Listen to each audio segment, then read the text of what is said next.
They came back with the bombs. They couldn't drop because of the cloud cover, you know. Yeah. That was, I guess it's pretty dicey when you have to return with a full bomb load. yeah, we They didn't like it. didn't jettison the loads Yeah. in the channel, did they? No, unless they were, Unless they were in trouble. if they were damaged or something, they had to get rid of the weight, yeah. But otherwise, we had to unload them, you know. And so after 1945, or when the war was over, how long did you remain in the service? Oh, after the war was over, probably a couple, 3 months. I went over on the Queen Elizabeth and came back on it. Yeah.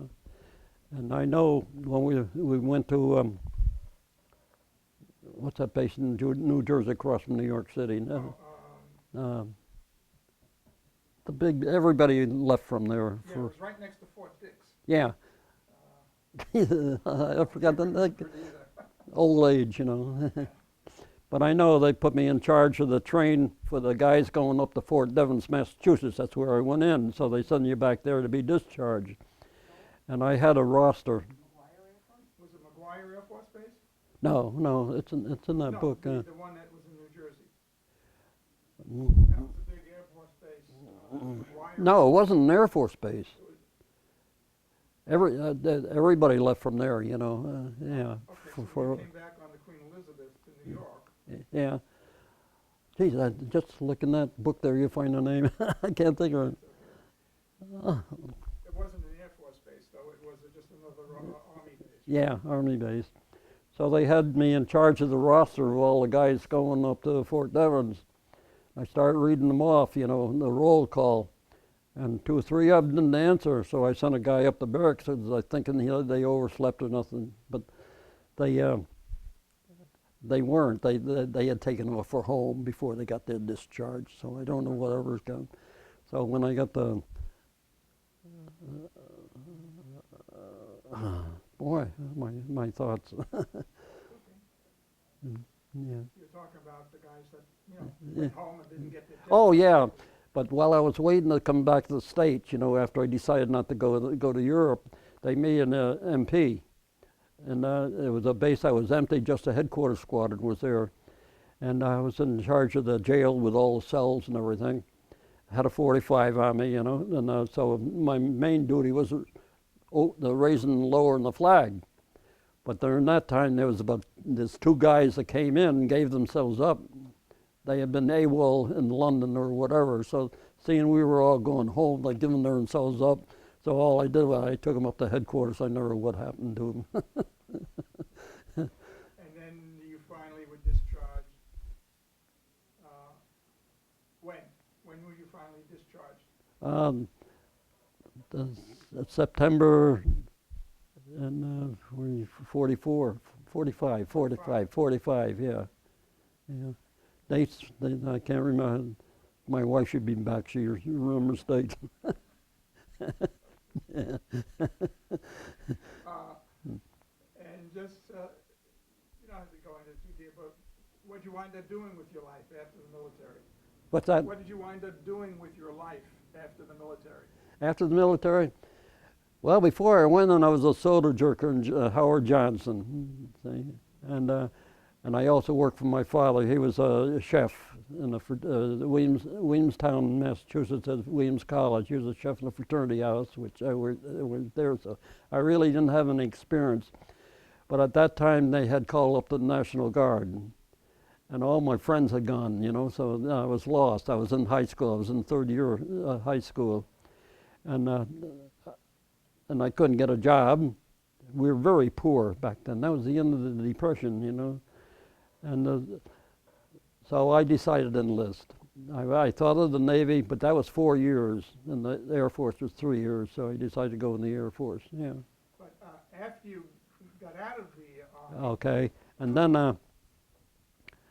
I worked in a wire factory in the town of Williamstown for a while, but then I went to New York City and I worked in a bank. And then I went back up to Williamstown and moved, got married, and moved with my brother-in-law and my sister to New York. right south of Schenectady. And we had a gas station. In fact, we had 2 gas stations with a body shop. And I did that for 18 years, and it was a tough job. I mean, a 7-day job, you know, and we worked a bun off, but I made a nice, enough money to have a nice house. So, but then they were having there was a gas station on every corner, and every store was selling oil and body parts, auto parts and that, so I decided to get out. So I applied for the post office. And I worked for a clerk, substitute clerk to begin with, for 5 years, and then I applied for the postmastership because he had retired. And they sent me to Boston before a review board, and it reminded me of when I applied for aviation cadet, where I went to London before this board with the, you know, with the saluting and all that. And so I made a postmaster out of it. I was postmaster for 10 years. Ended up with a nice pension. Yeah. So. Thank you. Thank you for your service. Okay. Thank. Great. Well, I don't think I deserve as much credit. Okay, repeat that Yeah. again. Yeah. The worst position on the B-17 was the gunner in the ball turret. He hung there underneath nothing. They couldn't see, and all cramped up with his knees up to his chin. And this one, I knew him. I'd been on leave with him, and the cannon had hit that ball turret, and it was nothing but a big mess, you know. I mean, little things like that too. It's well, I can go on and on, I guess, but I'm quite proud that I was in the service. So, but when I see what others went through, I was pretty lucky. You know. The first night we were there, when we in England. We got bombed. The city next to us was bombed. It was Ipswich, was bombed, and we all took to the bomb shelter, you know. And then later on, we had a German fighter plane come through the airfield, you know, at night.